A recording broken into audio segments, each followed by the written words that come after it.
He is the greatest poker player in the world. Phil Hellmuth is on the phone with us today. Phil, how you doing? Would you repeat that again? Did you say the greatest poker player in the world? The greatest poker player in the world. That's my. I thought you'd like that. Yeah. That's a really good intro. Yeah. Hey, if you need a hype man, just let me know. I'll go wherever you're at. So jump into it. I'm on Sunset and Doheny in L.A. Just played some high stakes poker last night here. Flew in for the day.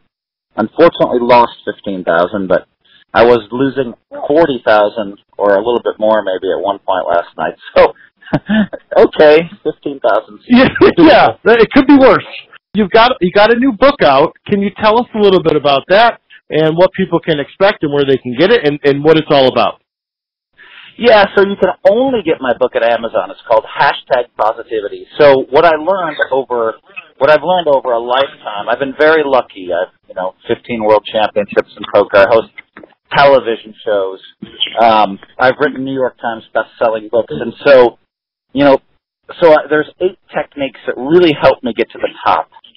Awesome! Wow, that's huge. And did you say Draymond Green also? Did he Draymond's my boy. Draymond Green gave me a jacket blurb for that book as well.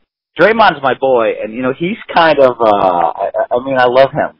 If people knew who he really was, they'd love him. But I think you look at athletes throughout history like John McEnroe, who just occasionally loses it. You look at Draymond on the court, for those that watch the NBA, and the way he just gets very tilted when a ref makes a bad call, and he very, walks around just like with a chicken with his head cut off a little bit. That's kind of exactly like me in poker, which is why, my autobiography is Poker Brat. And, and so that's, so Draymond's just, I think he's just a great guy. He's and also I've been helping him with this poker game.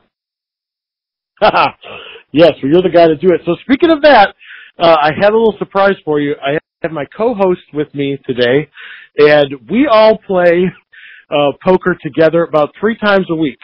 And so we all have questions, maybe 4. We all have questions. It's Flynn and Chris.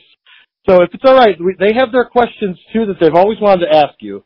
So Flynn's got the first one. All right. Hey, Phil, how you doing? Fabulous. But you guys are my kind of guys playing poker 3-4 times a week. I think that's awesome. Anybody that really plays poker that often here? Anybody that plays poker that often better? Anybody plays poker. Go ahead. We play so often, we're just taking each other's money. No one makes any money. It's all evenside. We play that often.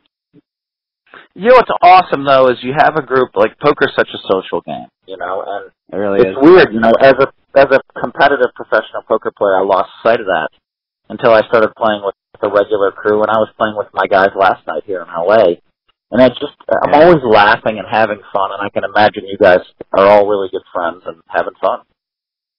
Yeah, of course, that's what it's all about. It's a big part of a week just to get together and get away from the wives and stuff like that. Yeah. Yeah. So anyway, here, listen, I saw this really interesting hand recently, and there's a bit of controversy about it. It was between a young player who's got a vlog. His name's Brad Owens and Johnny Vibes. And what happened was Brad had ace-queen of spades, and he flopped the nut flush. Do you know what I'm talking about? No, but continue. You're seeing a lot of these household names pop over in Mackay and doing all those, different games out east. Have you been over there yet? To where? Mackay. I have not been to Macau. The big games are moving to the Philippines. Yeah, it's good. Hey, well, listen, it was good to talk to you. I'll give it to the other co-host here, and good luck next time you play, all right? Good luck to you. Very Irish voice. He actually is Irish, believe it or not. So we put believe it or not. Yeah, okay. And he has a cough drop in his mouth, too, so it makes it even worse. I can't even understand him, and I'm standing right next to him. Hey, Phil, my name is Chris. Thanks for humoring me here and being on the show. And, we really appreciate you taking the time to talk to us about your book and about your playing and just, all the fun, crazy things you've been into.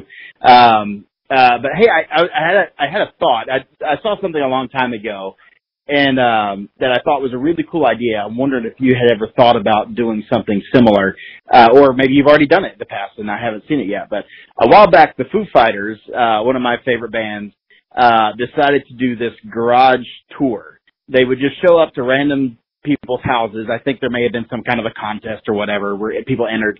And the Foo Fighters would show up to these guys' houses and play a show in suburban America, you know, in a garage for the neighbors. And it was one of the coolest things because everybody was just having a good time. The band enjoyed it. And, you know, it was just, they were doing it for the love of music instead of the money, that it's easy to get caught up in. And I was wondering if you had ever thought about or maybe done something like that in the past, where like, you know what, I'm just going to go around and have fun with some guys and girls at some home games, not for money, maybe for money, maybe if you can get paid, cool, awesome. But just to kind of promote like the love of the game and the entertainment and the social aspect of poker. What are your thoughts on something like that? Or, yeah, what are your ideas? So, you know, I like that concept. It's interesting because I live in this weird world, man. You know, and then I get cocky, and you know, last night in L.A. we're playing in my friend's, you know, $30 million mansion, and I said to one of my friends, "Hey, does anybody have a room I could stay at? Because in his mansion it's hard to get Ubers."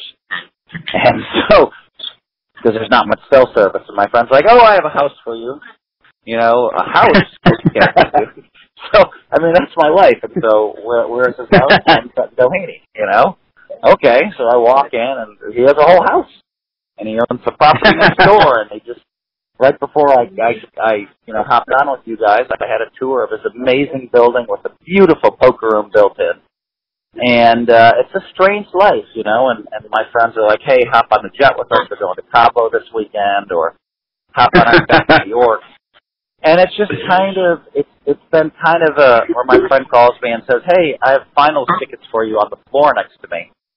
And I'm like, "Whoa, those tickets are worth $60,000 each or something crazy." And then, you know, and then you kind of get in an unreal life. People come up for autographs, pictures all the time.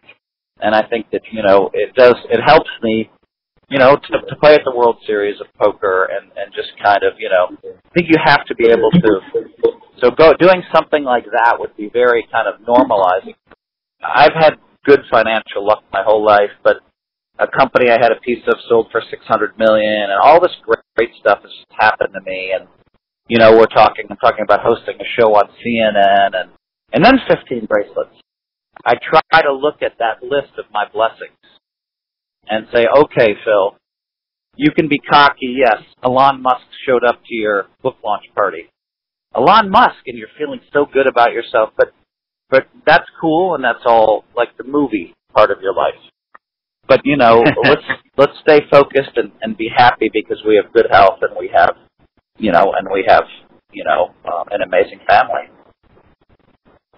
Absolutely. Yeah, that's a simple thing I think everybody can do is just make a list of things that we're thankful for, and you know, we're in that season of life right now, the time of year where it's the time to be thankful for so much. So that's a great idea. I'll kind of think that, Prince. Yeah, there you go. Well, thanks again, Phil. I'm going to pass you back to Dominic now, but yeah, really appreciate you telling us about what you're up to. Yeah, it's been fun talking to you guys. I have one trivia question before we go. Let's see if you know this. What is Phil Locke's middle name? I do not know. I mean, he went by Unabomber, and you know, because he always has a hoodie on. I don't know his middle name, but I'm curious. All right, his middle name is Courtney. Really? That's true. Yeah. And I figured if you didn't know that, you should know that, and then you should tell Phil that you know that now. That is cool. Phil is such a wild person. You know, I'm not surprised somehow his middle name is Courtney. Yo, it's Phil Hellmuth, 15-time world champion of poker. You're listening to the Dominic Natty Show. Let's go.